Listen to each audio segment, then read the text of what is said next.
বদলে যাচ্ছে র্যাবের নাম। বাংলাদেশ চীনের নতুন কৌশলের সংকটে ভারত। জনগণ ও মধ্যবর্তী অবস্থানের সপক্ষে যা বললেন মাহফুজ আলম। বদলে যাচ্ছে র্যাবের নাম। র্যাপিড অ্যাকশন ব্যাটালিয়ন র্যাব নাম পরিবর্তন হচ্ছে, একই সঙ্গে পুনর্গঠন হচ্ছে ফোর্সটি। মঙ্গলবার 18 ফেব্রুয়ারি দুপুরে স্বরাষ্ট্র মন্ত্রণালয়ের সভাকক্ষে আইন শৃঙ্খলা সংক্রান্ত উপদেষ্টা পরিষদ কমিটি সভা শেষে তিনি সাংবাদিকদের সঙ্গে একথা বলেন। স্বরাষ্ট্র উপদেষ্টা বলেন, সভায় র্যাবের নাম ও পোশাকের বিষয়ে একটা ধারণা দেওয়া হয়েছে। সংস্থাটির নতুন করে গঠন করা হবে। র্যাবের নাম ও পোশাকের বিষয়ে সবার মতামত নেওয়া হচ্ছে। আইন শৃঙ্খলা সংক্রান্ত উপদেষ্টা পরিষদ কমিটির পরবর্তী সভায় নাম ও পোশাকের বিষয়ে চূড়ান্ত সিদ্ধান্ত নেওয়া হবে। জনগণ ও মধ্যবর্তী অবস্থানের সপক্ষে যা বললেন মাহফুজ আলম। জনগণ ও মধ্যবর্তী অবস্থানের সপক্ষে সামাজিক যোগাযোগ মাধ্যম ফেসবুক পোস্ট করেছেন অন্তর্বর্তী সরকারের উপদেষ্টা মাহফুজ আলম। বুধবার 19 ফেব্রুয়ারি সকালে নিজের ভেরিফাইড অ্যাকাউন্টে এই পোস্ট করেন তিনি। পোস্টে মাহফুজ আলম লিখেন, এই অভ্যুত্থান সবার, সেজন্যই মাস্টার মাইন্ড নামক মিডিয়ার তৈরি হাইপকে আমি শুরুতেই প্রত্যাখ্যান করেছি। আমরা সিদ্ধান্ত যারা নিতাম তারা প্রায় সকল সিদ্ধান্তর ক্ষেত্রে অনেক স্টেক হোল্ডারদের সাথে কথা বলেছে।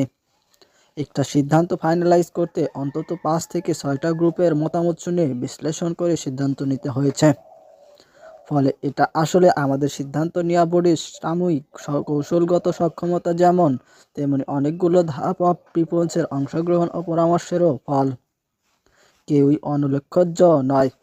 আর জনগণ তো 19 থেকে 33 জুলাই কারো সিদ্ধান্তের জন্য বসে থাকেনি। তবে তারা অবশ্যই পাবলিক, প্রাইভেট থেকে শুরু করে মাদ্রাসা, স্কুল, কলেজের ছাত্রদেরকেই নেতৃত্ব হিসেবে মানতেন। আমাদের মধ্যবর্তী অবস্থান ধরে রাখতে হবে।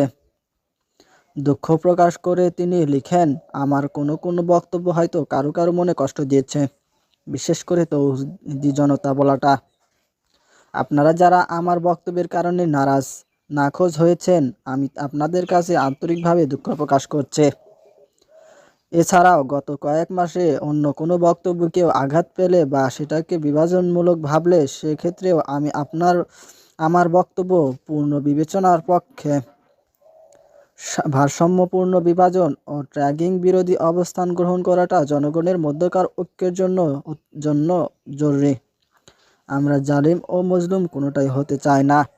মাহফুজ আলম আরও লিখেন, আমাদের শত্রু অগণিত এবং তারা সবাই শক্তিধর, মিত্র খুবই কম।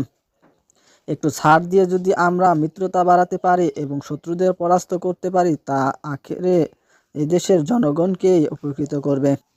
গণ অভ্যুত্থানের সকল শক্তির ঐক্যই আমাদের গন্তব্য। একটা হিস্টোরিক ব্লক তৈরির সম্ভাবনা আমাদের সামনে ছিল, এখনও আছে বটে। ফ্যাসিবাদী বিরোধী ও বাংলাদেশপন্থী জনগোষ্ঠীকে নিজেদের মধ্যেই রাজনৈতিকভাবে ইতিবাচক প্রতিযোগিতা করতে কোনোভাবেই ফ্যাসিবাদী শক্তিকে রাজনীতিতে স্পেস দেওয়া যাবে না।